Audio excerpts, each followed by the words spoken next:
My hand was still raised to knock when the door ripped open, and my mother's face appeared not smiling, not relieved, just frantic. She didn't look at my eyes. She looked at my watch. "You're late," she snapped, grabbing the handle of my suitcase and yanking it inside like she was dragging a corpse out of sight. "The Uber is 3 minutes away. Mia is already freaking out because the twins haven't eaten, and if we miss this flight, Jessica, I swear to God."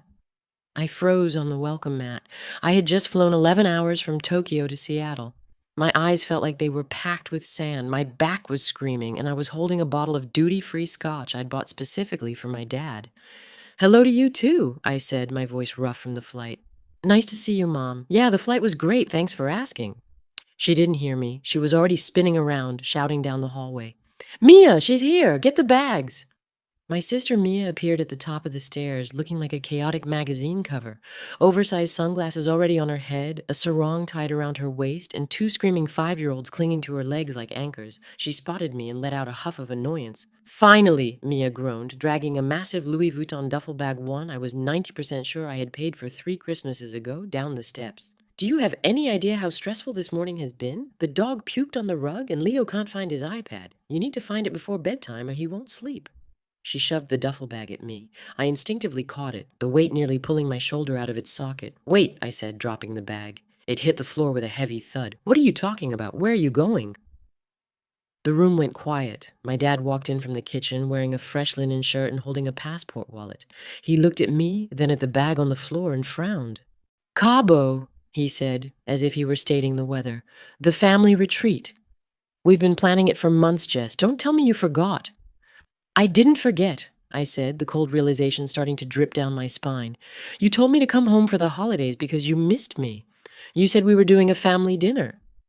"We are," Mom said, checking her lipstick in the hallway mirror. "When we get back next Sunday. Until then, you're holding down the fort. The boys have school on Tuesday and Thursday, and the dog needs insulin shots twice a day. The instructions are on the fridge."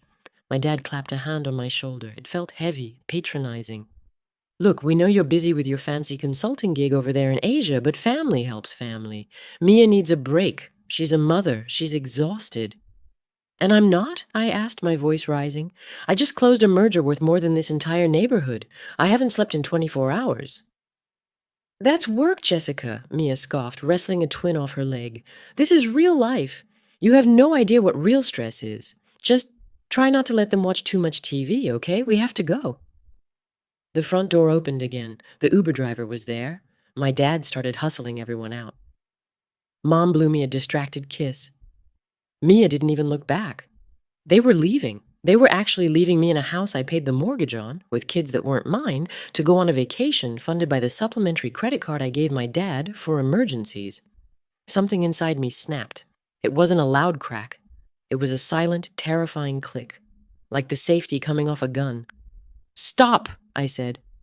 It wasn't loud, but it stopped my dad halfway out the door. He turned, annoyed. "Jess, the meter is running." I said, "Stop."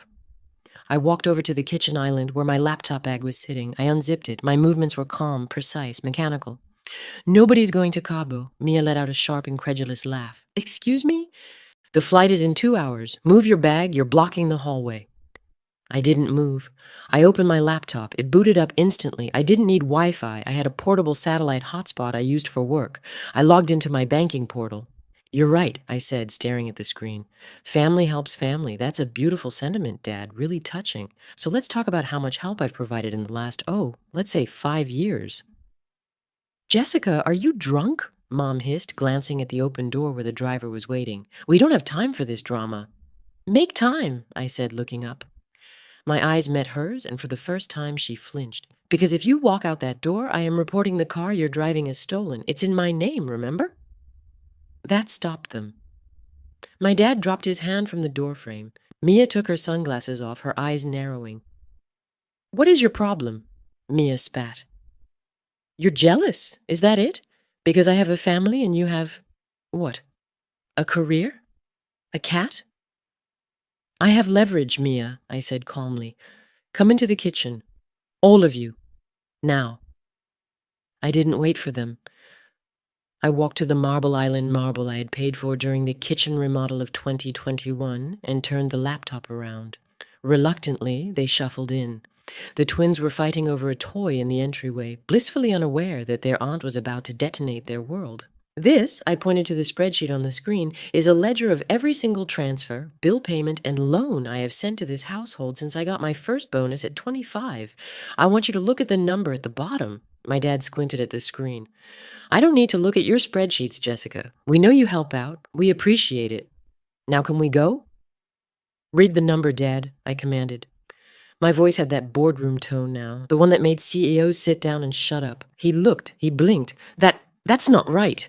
$245,000, I read aloud. In 5 years. That's $250,000, Dad. That's the down payment on the condo Mia lives in. That's the emergency surgery for the dog. That's the new roof. That's the credit card bill for the groceries that somehow always include designer handbags and golf clubs. We're paying you back, Mia shrieked. We said we would. As soon as Mark's business takes off. Mark's business has been taking off for 6 years, Mia, I cut her off. Mark is currently unemployed and playing Call of Duty in your basement while I pay your HOA fees. But that stops today. I tabbed over to a new window, the American Express portal. You see this charge? I pointed to a pending transaction. $12,000. Cabo All-Inclusive Family Resort. Pending. My mom went pale. Jessica, don't you dare. It's on my card, Mom, the one I gave Dad for medical emergencies. Unless Cabo has a specialized hospital for chronic entitlement, this is fraud. My finger hovered over the dispute transaction button.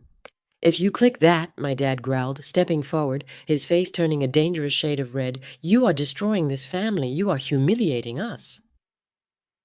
You humiliated me when you invited me home to be a servant, I said, my voice shaking just a little. You humiliated me when you laughed at my job, the job that pays for the food in your stomach. You don't want a daughter, Dad. You want a financier, and the bank is closed. I clicked the mouse. Transaction disputed. Card frozen. Done, I said. I also just canceled the return flights, and I notified the hotel that the card on file was stolen, so even if you get there, you won't have a room. Mia screamed. It was a primal banshee screech. You bitch, you jealous, miserable bitch. I promised the boys. I promised Mark. Tell Mark to get a job, I said coldly. And tell the boys their vacation is canceled because their mother relies on her sister to fund her lifestyle. My dad slammed his hand on the counter. Get out of my house. I laughed. It was a dark, dry sound. Your house? Dad, look at the mortgage statement. Who is the primary borrower? Who refinanced it last year when your credit score tanked below 500? Me. This is my house. You just live here. The silence that followed was heavy, suffocating. My mother started to cry, the soft, victimized weeping she used whenever she wanted to guilt me into submission. How could you do this? She sobbed. We're your family. That's the problem, I said, packing my laptop back up. You think family means ownership. You think because we share blood, you're entitled to my sweat. You're not. I zipped the bag. I'm leaving. I'm going to a hotel. You have 1 week. 1 week for what? Dad asked, his voice trembling with rage. To figure out how you're going to pay the mortgage next month, I said, because I just removed my bank account from the auto pay, and I'm freezing the joint account, and I'm cutting off Mia's allowance. You can't do that, Mia yelled. I have kids. Then be a parent, I shot back. Sell the Louis Vuitton bag, sell the car. I don't care, but I am done setting myself on fire to keep you warm. I grabbed my suitcase. The handle was still warm from where my mom had grabbed it. I walked to the door, stepping over the toy the twins had discarded. Jessica, if you walk out that door, don't bother coming back for Christmas, Dad shouted after me. You're dead to us. I paused at the threshold. The Uber driver was still there, watching the scene with wide eyes. Merry Christmas, Dad, I said. Enjoy the staycation. I walked out. The sun was blindingly bright, a stark contrast to the darkness swirling in my gut. I threw my bag into the back of the Uber and climbed in. Where to? The driver asked, looking at me in the rearview mirror. The Four Seasons, I said, and drive fast. I didn't look back at the house. I knew what I would see, 3 adults panic scrolling through their phones, realizing that the safety net they had been jumping on for years had just vanished. The hotel room was silent. That was the first thing I noticed. No screaming kids, no passive-aggressive comments about my weight or my marital status, no demands, just white noise and the smell of expensive linen. I sat on the edge of the bed and opened my phone. The notifications were already rolling in. 14 missed calls from Mom, 7 missed calls from Dad. A text from Mia.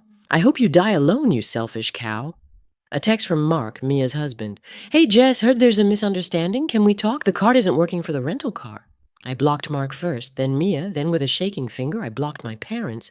I poured myself a glass of the minibar whiskey, $18, charged to my own card, paid with my own money, and walked to the window. Downtown Seattle lay spread out below me, gray and rainy and beautiful. For the first time in 30 years I was entirely alone. And for the first time in 30 years I felt free. But the silence didn't last long. 3 days later, the social media war began. I was sitting in the hotel restaurant, eating a steak and reading a book, when my phone buzzed with a screenshot from my cousin Sarah. "Ah, Jess, have you seen this?" It was a Facebook post from my dad, a long, rambling manifesto about ungrateful children and the serpent's tooth. He didn't name me, but he didn't have to. "We gave her everything," he wrote. "We sacrificed so much to send her to good schools, supported her when she moved abroad, and now, in our time of need, she abandons us. She left her sister and nephews stranded. Money really is the root of all evil." Below it were dozens of comments from their church friends and neighbors. "So sorry to hear this, Gary. Praying for you. Some people just forget where they came from." I stared at the screen, a piece of steak turning to ash in my mouth. They were rewriting the narrative. They were painting themselves as the martyrs and me as the Judas. I could have commented. I could have posted the spreadsheet. I could have uploaded the voicemail Mia left me where she screamed that I owed her this vacation because I had no life anyway, but I didn't. Instead, I called my lawyer. "David," I said when he picked up, "I want to initiate the sale of the property on Elm Street." There was a pause. "The one your parents are living in?" "Yes," I said. "I want to offer them a buyout option first, of course. Fair market value. If they can't match it, we list it." "Jessica," David sighed, "this is going to get ugly. Are you sure?" "They said I abandoned them," I said, looking out at the rain. "I'm just proving them right. If I'm not family, then I'm just a landlord, and landlords don't let tenants live rent-free." "Okay," David said. "I'll draft the letter." The letter arrived at their house 2 days before Christmas. I knew the exact moment they opened it because my blocked call log suddenly lit up like a slot machine. 30 calls in 10 minutes. I didn't answer. I ordered room service and watched Die Hard. Christmas morning, I woke up without an alarm. I didn't have to wake up early to cook a turkey I wouldn't eat. I didn't have to fake a smile while opening a pair of socks from parents who I knew had spent hundreds on Mia's gift using my money. I went for a run along the waterfront. The air was crisp and cold. I ran until my lungs burned, until the anger in my chest was replaced by simple physical exhaustion. When I got back to the hotel, there was a woman waiting in the lobby. It was Mom. She looked terrible. Her eyes were swollen, her hair pulled back in a messy bun. She was wearing a coat I had bought her for her birthday last year. She saw me and stood up. I stopped near the concierge desk, keeping a safe distance. "You're selling the house," she said. Her voice was cracked, broken. "I'm liquidating an asset," I corrected. "I'm staying in Seattle, Mom. I'm buying my own place, a place that's just mine. I need the capital." "Where will we go?" she whispered. "Jessica, we have nowhere to go." "You have equity," I said. "If you sell, you'll walk away with about $80,000. That's enough for a rental, or maybe Mia can take you in. She has that condo, right?" Mom looked down at her hands. Mia isn't talking to us. She blames us for the trip getting canceled. She says we should have managed you better." I almost laughed. "Managed me? Like I'm a resource, a stock portfolio." "We didn't mean it like that," Mom pleaded, taking a step forward. We got used to you being the strong one, the one who could fix things. We didn't realize how much we were asking." "You realized," I said softly. "You just didn't care. You saw a number in my bank account and decided it belonged to you." I reached into my pocket and pulled out a small envelope. I had prepared it that morning just in case. "Here," I said, holding it out. Her eyes lit up with hope. She probably thought it was a check, a reprieve. She took it and opened it. Inside was a single receipt.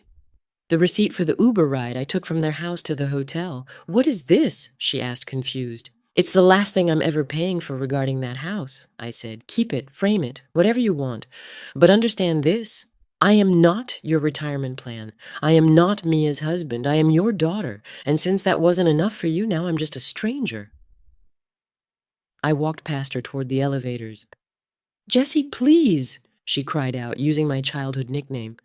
It tore at my heart, a sharp physical pain, but I kept walking. "Goodbye, Mom," I said without turning around. I rode the elevator up to the penthouse floor. I had upgraded myself that morning. Why not? I could afford it. That night, I sat on the balcony, wrapped in a plush robe, drinking champagne. I watched the city lights twinkle below me. Somewhere out there in the dark, my family was probably eating a modest dinner, trying to figure out how to pay an electric bill I had covered for a decade. It wasn't a happy ending, not really. There was no hugging, no lesson learned, no magical reconciliation. My chest still hurt. The silence in the room was heavy. But as I took a sip of the cold, sharp wine, I realized something. The pain I felt was the pain of a limb being reset. It hurt because it was healing. It hurt because for the first time in my life, I wasn't carrying the weight of 4 other adults on my back.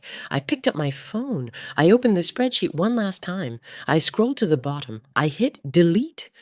The numbers vanished. The history was gone. I closed the laptop and looked out at the horizon. The storm had passed. The sky was clear. And for the first time, the future didn't look like a bill I had to pay. It looked like mine. The next morning, I hired a real estate agent. I told him I wanted a place with a view, a place with a guest room that I would only open for people who brought wine, not invoices. I walked into the new year with a lighter suitcase and a heavier wallet, and if I sometimes missed the chaotic noise of a family Christmas, I just reminded myself of the price of admission. Some tickets are just too expensive, no matter how much money you have. And my freedom? That was one luxury item I was never returning.